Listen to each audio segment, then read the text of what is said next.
अस्सलाम वालेकुम। रोज़ाना सबक आमोज़ कहानियाँ और वाक़यात सुनने के लिए चैनल को सब्सक्राइब कर लें। मेरे एक दोस्त की अहलिया का मामूल था, जब भी वो अपने शौहर के हमरा हमारे यहाँ खाने की दावत पर आती तो खाना खाने के बाद किचन में जाकर ज़बरदस्ती सारे बर्तन धो डालती। उनका ऐसा करना हमें बिल्कुल अच्छा नहीं लगता था, लेकिन उनके जाने के बाद दिल से उनके लिए दुआएं भी बहुत निकलती थीं। मेरी बड़ी बेटी गर्मी की छुट्टियों में अपने ननिहाल जा रही थी। उसने अपने साथ खाना पकाने के कुछ ख़ास सामान भी रख लिए, जो वहाँ मैसर नहीं थे। पूछने पर मालूम हुआ कि नानी नाना को नए नए पकवान बनाकर खिलाने का इरादा है। मुझे उसका ये शौक़ बहुत पसंद आया। दिल से दुआ निकली कि अल्लाह ऐसे प्यारे शौक़ से हर दिल को आबाद करे। घर अगर सुकून और आराम की जगह है तो कामों की कभी भी रुकने वाली चक्की भी है। ये चक्की हर रोज़ चलती रहती है। मेहमान नहीं आते हैं तब भी चलती है, और मेहमान आते हैं तो और ज़्यादा चलने लगती है। बहुत से लोग मेहमानों को इसलिए खुशामदीद नहीं कहते क्योंकि मेहमानों के आने से कामों की चक्की पर लोड बढ़ जाता है, और ज़्यादा लोड के साथ चक्की चलाने की वो सकत नहीं रखते। कामों की चक्की चलाने में जितने ज़्यादा लोग शामिल हो जाएं, उतनी ही ज़्यादा आसानी और रवानी के साथ ये चक्की चलती है। इसलिए बेहतरीन सूरत यह है कि जिस घर में जिस वक्त जितने लोग रहें, सब घर के कामों में बराबर के शरीक रहें। वो भी जो घर के मुस्तकिल मकीन हैं, और वो भी जो कुछ दिन के लिए रहने आए हैं। मिलजुल कर काम करने की सूरत में सबको कुछ ना कुछ मुशक्क़त ज़रूर उठानी पड़ती है, लेकिन सबको अच्छी खासी राहत का एहसास भी होता है। राहत का एहसास मुशक्क़त को भुला देता है।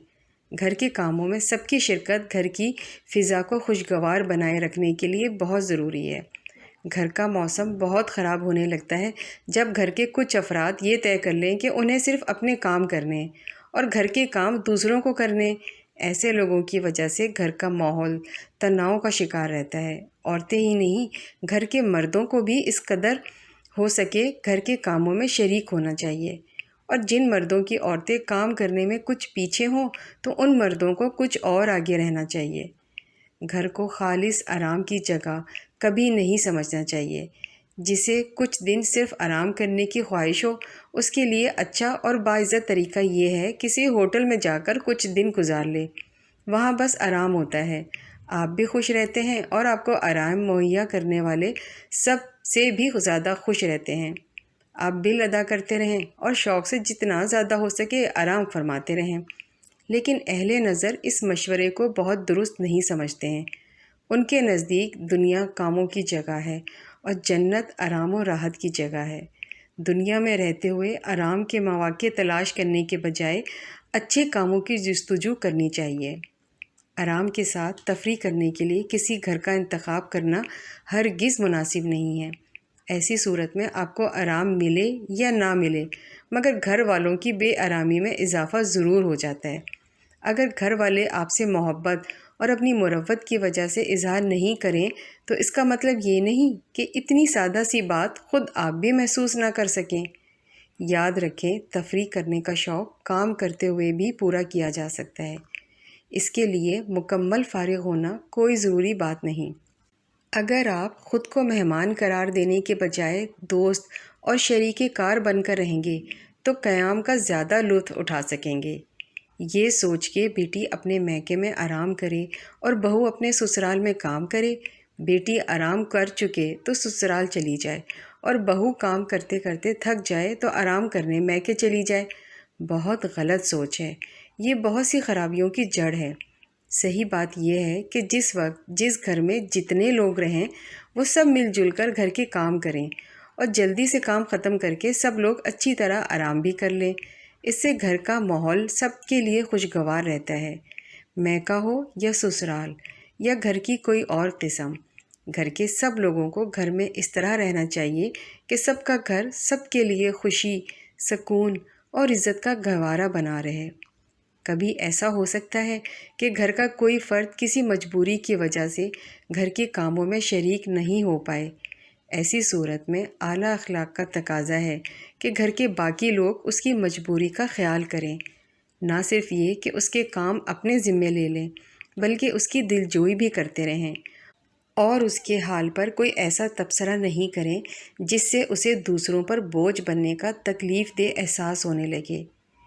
جو شخص کسی مجبوری کی وجہ سے گھر کے کاموں میں شریک نہ ہو سکے، اسے یہ احساس ضرور رہنا چاہیے کہ گھر میں کام کرنے والے سب لوگ اس کے محسن ہیں۔ اسے سب کے ساتھ احسان شناسی کا رویہ اختیار کرنا چاہیے۔ دل جیت لینے والی مسکراہٹ، تھکان دور کر دینے والی پیاری بات، روح کو سکون دینے والی اچھی سی دعا، کوتاہیوں سے درگزر اور دل کھول کر تعریف وغیرہ وغیرہ۔ اور جو شخص احسان شناسی اور شکر گزاری کا ظرف اور سلیقہ نہیں رکھتا ہو، اس کے لیے مدد اور خدمت لینے کا بھی کوئی جواز نہیں ہے۔ اگر آپ کچھ کام نہیں کر سکتے ہیں تو اس کا مطلب یہ نہیں ہے کہ آپ کوئی کام نہیں کر سکتے ہیں۔ اپنے ذمے ایسے کام لیجئے جو آپ کر سکتے ہوں۔ یہ بھی تو ہو سکتا ہے کہ ایک خاتون کھانا بنائے تو دوسری خاتون جو کھانا نہیں بنا سکتی ہیں سب بچوں کا ہوم ورک دیکھ لیں۔ گھر اور خاندان میں بہت سی تلخیاں باتوں کو لے کر پیدا ہوتی ہیں اور بہت سی تلخیاں کاموں کو لے کر پیدا ہوتی ہیں جنہیں دوسروں کے ساتھ گزر بسر کرنے کا موقع ملے، خواہ وہ چند ساتوں کا ساتھ ہو یا سال ہا سال کا ساتھ ہو۔ انہیں ساتھ رہنے کا سلیقہ ضرور سیکھنا اور برتنا چاہیے۔ مل جل کر ایک ساتھ رہنے کا سلیقہ جنہیں آ جاتا ہے وہ سدا خوش رہتے ہیں اور ان کے دم سے دوسرے بھی خوش رہتے ہیں۔